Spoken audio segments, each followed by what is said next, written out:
Welcome to Love Liaisons, the ultimate deep dive into the highs and lows and hilarities of modern relationships.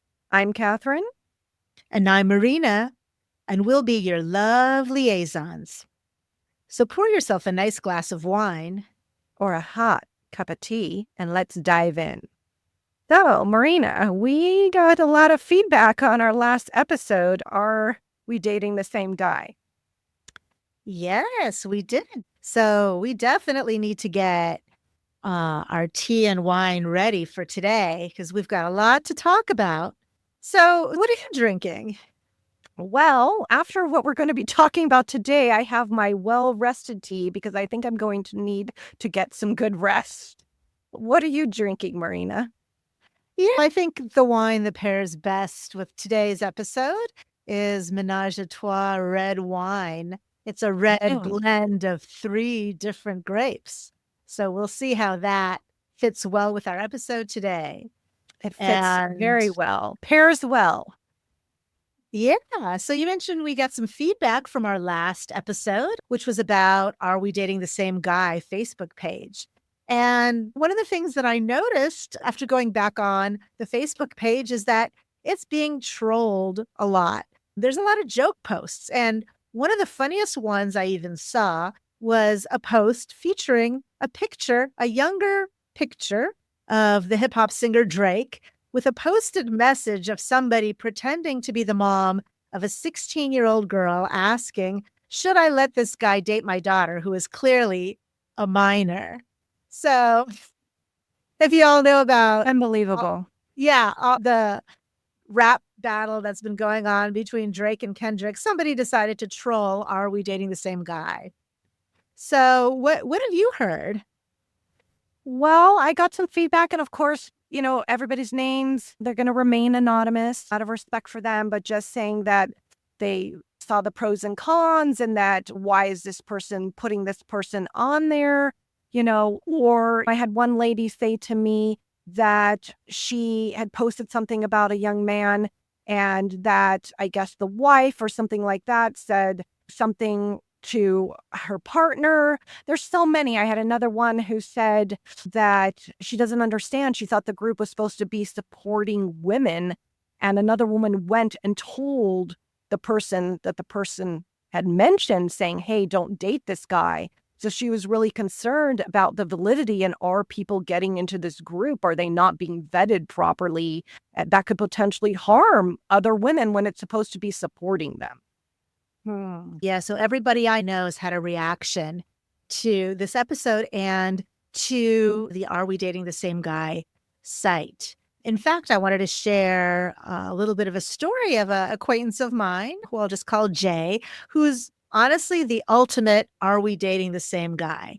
And this segues well into our next topic, but this fella was married and had an open relationship, had multiple girlfriends, lovers, and everybody seemed to know except his wife.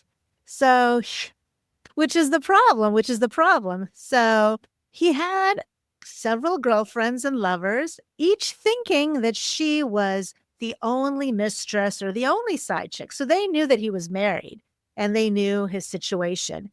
But then eventually, of course, the truth came out. And then all these women became mad at him. And one of them actually told his wife. And then all the others found out. And ultimately, he got kicked out of his house and ended up divorced. And so I'd given him this advice. I said, why were you just not honest? Why did you just not tell your wife you wanted an open relationship or that you wanted to be non-monogamous? And you know what he said to me? This was amazing. He said, you know what? I couldn't tell her. She'd be mad.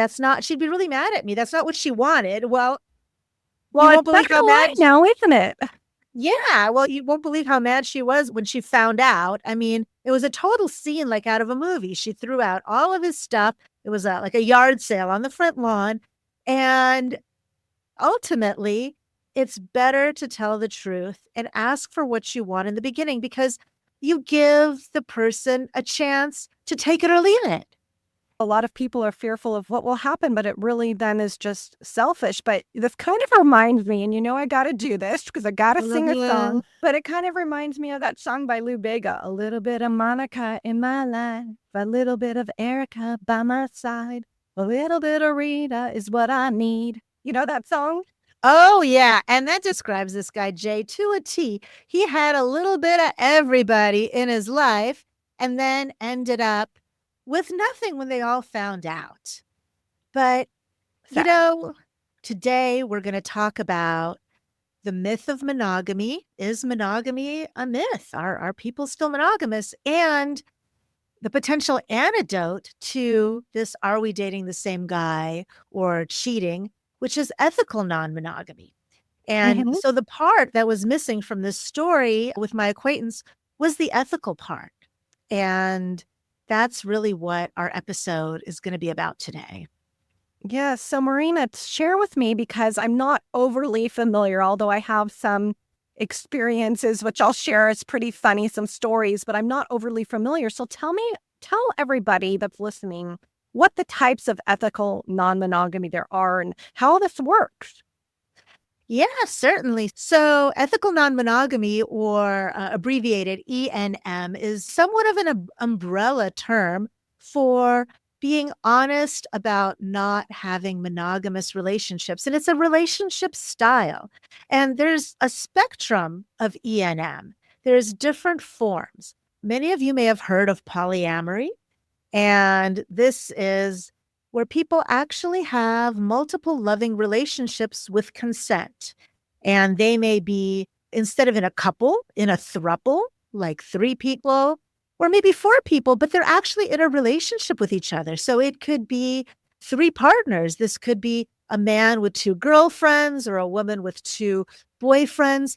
So, and I mean, it's not polygamy. They're not actually married, but it's on that same spectrum where they actually have a serious relationship among more than 2 people. Next, there's swinging. Many people have heard of swingers. And there's also a spectrum of all of these subsets. So swinging is pretty much like a recreational, non-monogamous sex. And oftentimes they could be people that are in committed relationships, but have this openness where they swing. They have sex with other people. They may partner swap. And this could be done either on like a weekly basis, once a month, or maybe just once in a while. There's really a lot to this. And wow. I think, did you know that San Diego, the city of San Diego, it was on the news, is one of the top cities for swingers, for swinging?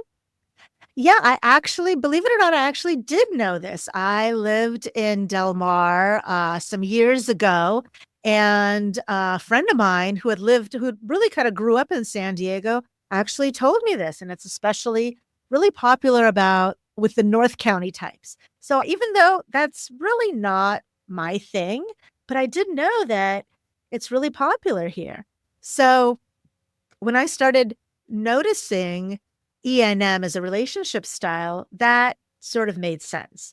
And another form of ENM is having open relationships. So this is where partners allow for some external connection, and that could be casual or serious. So there's different types of ethical non-monogamy.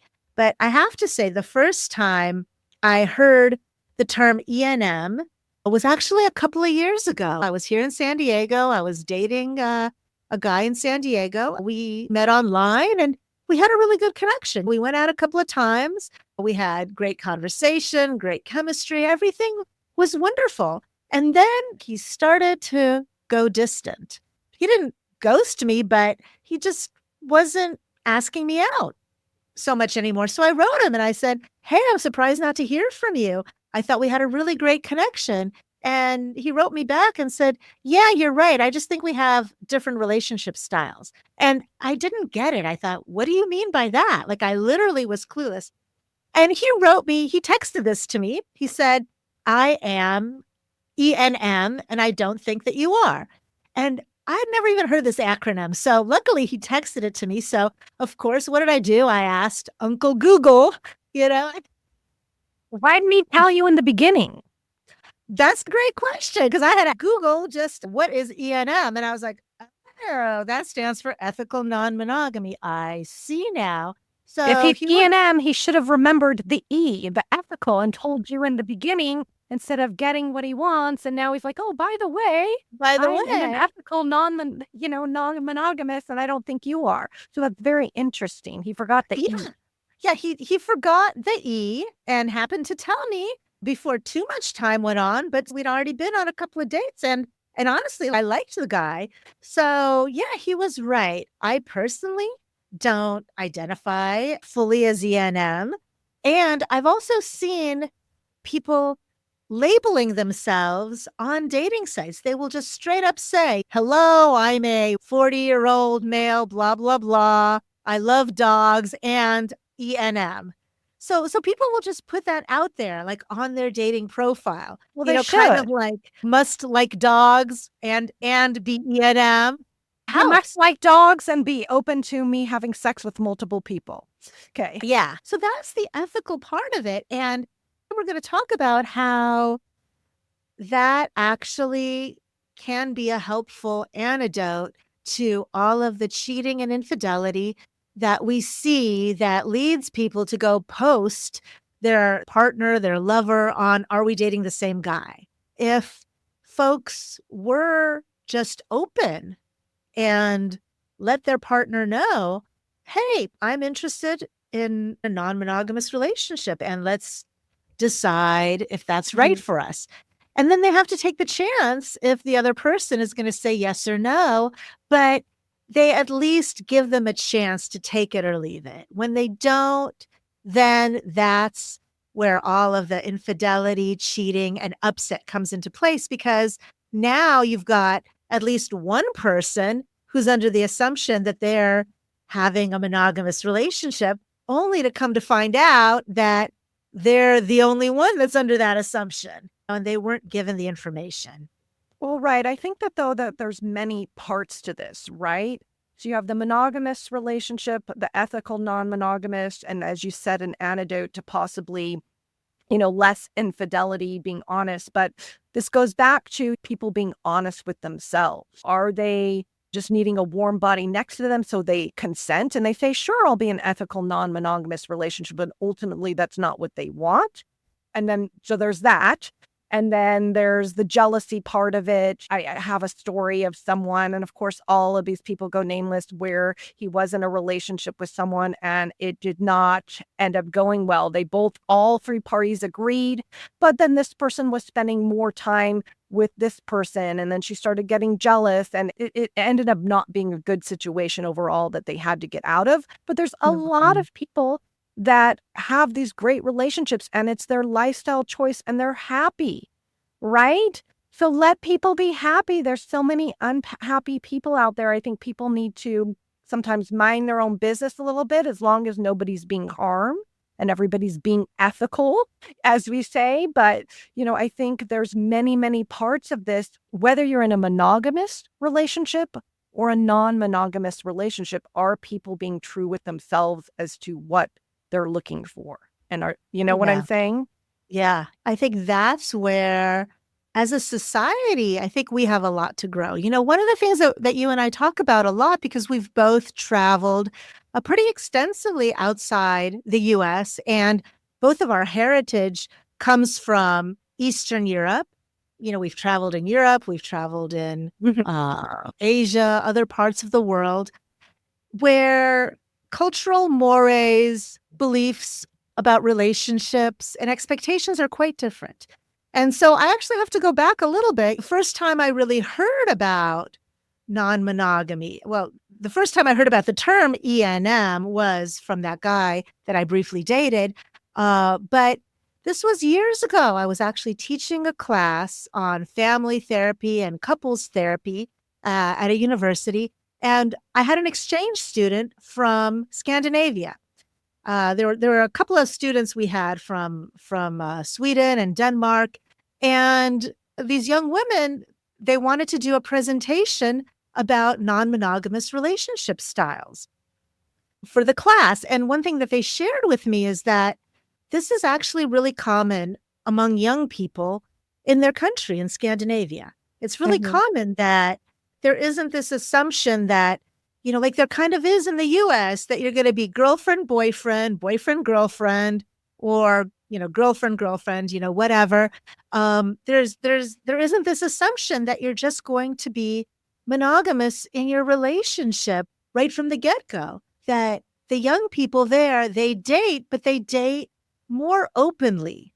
And that's kind of a norm. And also, when we actually looked it up, there are way differing statistics on marriage in Europe from the US. For example, the marriage rate is much lower in Europe. I remember you asked me, is the divorce rate different in Europe and in the US? And it is. It's a little bit lower in European countries, but also that's because the marriage rate is lower. Yeah, it's a different lifestyle than the United States, and keep in mind, United States, the majority of the states are very Bible Belt, and a lot of places like in Europe, Italy, all over. You mentioned Denmark. I've been to Denmark, and they are more open. It's totally normal for a 16-year-old to bring their girlfriend or boyfriend over to their parents' home and be sleeping in the room, and the parents are fine with it. It's more open. It's not seen as such a big deal. Not to say that a lot of people in the United States are prude. I don't want to use that word, but it's just a different lifestyle. It's just living for today, enjoying yourself, loving the people around you. And it's just not so stringent for the most part. I also wouldn't say necessarily prude, because a lot of people talk about the openness of sex in America. But you have to remember, we're still a young country compared to some countries in Europe that have been around for like 1,000 years. I mean, the United States of America is a young country. Obviously, the land ancestors have been here for a very long time. But the U.S. is a puritanical country. It was founded on these puritanical values, which still exist. And while this idea of non-monogamy is part of the cultural conversation right now, still you have to know that somewhere in the realm of like 90% of Americans get married at some point in their lifetime. That's a lot. That's a lot of people. We're talking about in their lifetime. I've been married before. You've been married before. 90% of people have been married before, because it's still prevalent. It's still, that's, you grow up, you dream, the women dream of their weddings, right? Most of the time, and it's kind of, you see your parents. I mean, how did you get the kids? A lot of times they were married. Of course, you can have children outside of marriage, but it's still, monogamy is still seen as the number one thing to be. You know what I mean? It's basically to be monogamous is the way, but this ethical non-monogamy allows people to say, hey, wait a minute, this is also okay. And it goes back to doing what's right for you, being honest with yourself and owning it. So I wanted to give just a couple of statistics that we found here, bringing in the contemporary conversation about non-monogamy. So a recent poll in 2020 found that about 1 in 4 Americans believe in some form of non-monogamy. And another study suggests that about 5% of Americans actively practice ethical non-monogamy. And also a couple of years ago, in the Journal of Sex and Marital Therapy, they found also 1 in 5 people have engaged in this consensual non-monogamy at some point. Wow.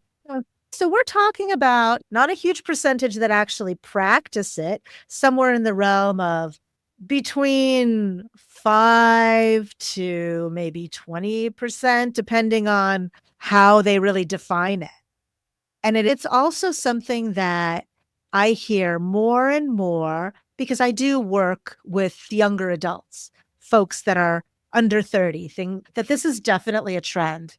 So why do you think that this is such an emerging trend with our young generation? I think a lot of it may have to do with disillusionment about traditional relationships and traditional attachment expectations, and perhaps disillusionment with cheating.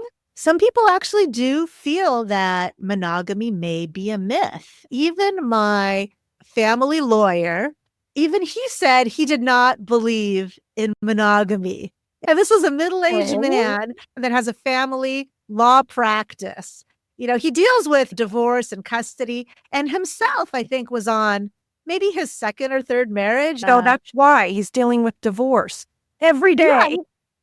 he believed that we were not meant to be monogamous.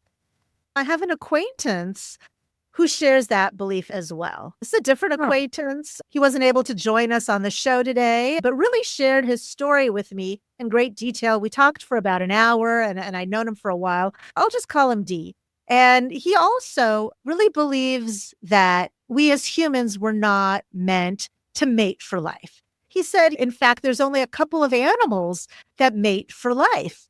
And he did not believe that we as humans are one of them. So he really shared his journey in non-conventional, non-monogamous relationships and really describes himself not in any particular term, but uses non-conventional, non-monogamous relationship. His perspective was that there are a lot of pitfalls of traditional monogamy. And he's been in relationships where he had a partner that was a main partner. I think most people would describe it as a polyamorous relationship, had a girlfriend, and him and his girlfriend would share a girlfriend at times that they would bring into the relationship. They would also participate in swingers retreats. They would swing, which means they would swap partners, or they would go to resorts. I remember one time they were here visiting San Diego and they were off to go to the desert somewhere to some nudist swinger resort. And they invited me too. They said, "Hey, Marina, we got room for other people. The resort's not full. Why don't you come? If you come by yourself, a single woman going to these things will be called a unicorn. It's a nudist resort. You don't even have to pack. You don't have to bring anything. Just bring yourself. They'll give you a toothbrush." Oh my gosh. So I politely declined. I don't really need to be a chubby unicorn at one of these resorts. It's not my thing, but I do recognize how it is for other people. I mean, the majority of my closest friends are in monogamous relationships and they're successful and they're happy and they have been married for many, many years. So for me, like I said in the beginning of this episode, it's something that I'm not overly familiar with because the majority of the people that I'm surrounded with are in monogamous relationships and they're very happy. But you're absolutely right. The divorce rate is super high and infidelity is high. And this could be, like you said, a great antidote. I mean, you mentioned the swingers. I actually have a funny story where I went with some friends somewhere, not knowing really where I am. If anybody knows my personality, I am an extroverted introvert, but I really, when I go somewhere to an event, I introduce myself, I hug people. I'm very friendly, and sometimes people take that the wrong way. And so I went, and then once I figured out after about 20 minutes what was happening, I go, oh my gosh, where is the exit? Like, I think I just got myself into something because I had all these people thinking that I was going to do something because I was being so friendly and nice, when ultimately I didn't know what was happening. So it was actually pretty funny. At the time, I was a little scared, but I was like, okay, I just need to find the exit. And, then I just, started laughing. It was a cute experience. So that's really not your thing. But, what we were saying, that it could be an antidote to cheating. In fact, how my acquaintance and his partner had gotten into this relationship was that she had been married previously and got divorced because she found out her husband was cheating on her. And one of the things that she had said was, if he had only told her that he wanted to have an open relationship, she would have probably agreed. And then she herself decided to have a polyamorous swinging, relationship with D. And it seemed to work out, and it was working out for years for them in that kind of a way. It kind of reminds me of that movie. I think it was called Vicky Cristina Barcelona with Scarlett Johansson and Penelope Cruz and Javier Bardem. You know that I movie? love that. Yes, I love that movie. Vicky Cristina Barcelona. Oh my God, that was such a sexy movie. Yes, with sexy people in it. But you know how it ended. If anybody out there that's listening to this episode, it didn't end well. It didn't end No. well. But that's not to say that all of these ethical, non monogamous relationships don't end well or do end well, just like in monogamous relationships. I think it's important to also consider what kind of people may this work for and who may it not work for. And I wanted to share some resources. There's a wonderful book called Polysecure by Jessica Fern, and she really explores how attachment theory and these individual differences of our attachment styles apply to ethical non-monogamy and polyamorous relationships, to be more specific. So she really argues that traditional attachment models, which were really developed with monogamy in mind, can be expanded and they can include people with multiple intimate relationships. If you're familiar with attachment theory, it really explains how people feel secure with their intimate partner, and it stems from their early childhood attachment figure, like a mother figure. So there's different attachment styles. There's secure, then there's anxious, avoidant, and disorganized. And really, it's interesting because folks that have a secure attachment, now they feel confident in their relationship, they could probably manage multiple connections with people without excessive fear or jealousy. So that may work if they have a secure attachment style, that they may not get jealous if their love partner has another love partner. And also, if somebody has an avoidant attachment style, now this is somebody who might actually avoid or resist emotional closeness. So, for example, Mhm. these kind of people, they might actually use multiple relationships to maintain distance. Like they don't want to get all that close to any one You person. don't want to be intimate. Yeah, so their non-monogamy may be a way to avoid closeness with any one person. Honestly, some of the people that I've known that have been ENM, I think they may fit into that category. Yeah, and I mean, I feel like you can't just put someone in a box and label them, right? Like, there's could be so many facets to this, so many divots as to why someone might do something. At the end of the day, I think so many people are so involved in other people's lives when they should be focusing more on looking in the mirror and fixing themselves and going, oh, I'm going to judge this person the way they live. And ultimately, then the people that are doing that ultimately are not happy, right? Because if you're happy, you're going to be focused on your life. You're not going to be like, oh, so did you see this? Did you, and gossiping, let people be happy. There's so many depressed people out there. If people are happy, let them live their lives because you know what? People in glass houses shouldn't throw stones. None of us are perfect. We've all made mistakes. I definitely 100% have made mistakes in relationship. It's still a work in progress for me, and I learn with each relationship. So it goes kind of back to being kind to one another and communication, right? You know a lot about this, Marina. Yeah, but you know what? I have to say yes and no. So with attachment theory, you actually can put people into attachment style categories. And there's been years of research on assessment. So, for example, folks that are anxiously attached, people that seek constant reassurance, they may struggle with feelings of abandonment.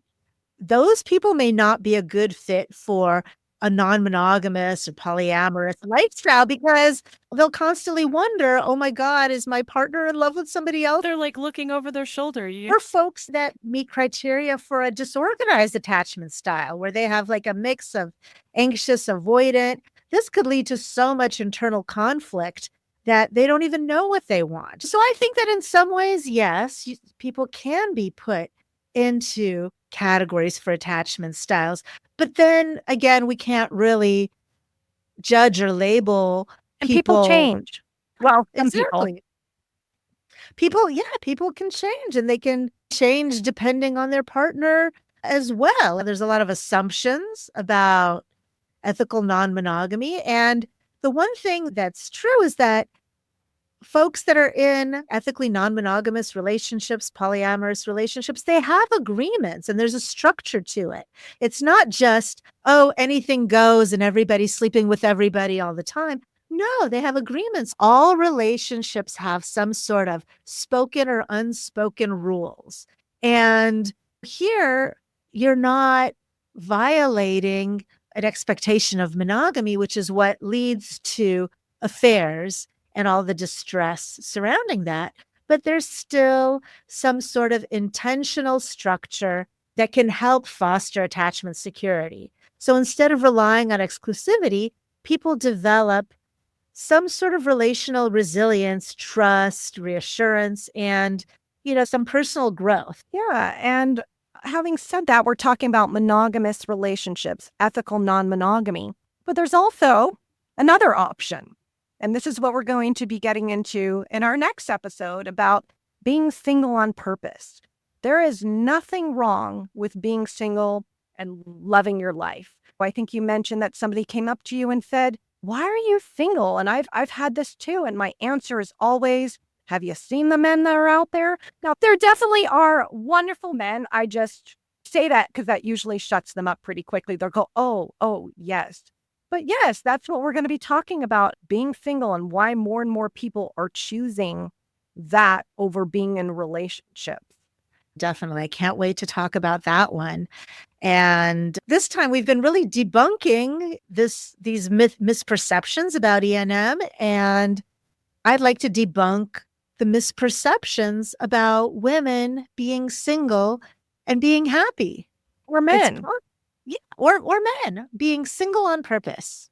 Yeah. Mm-hmm. Yeah. I knew someone who decided that he dated, and didn't find his person. He wanted to have kids. And so he just went ahead, got a surrogate, I believe, is how that worked. And he had 2 kids that way. And that's what he chose. And he's very happy. He loves being a father. So it's growing and growing. So that's another dynamic to really look into. Why are more and more people choosing themselves? Choosing number one, right? Well, we won't give it all away now because there's Yeah. definitely a lot to talk about with this one. I'm excited to talk about it, but I will say I think we said a lot here. So I'm going to take a sip of my tea.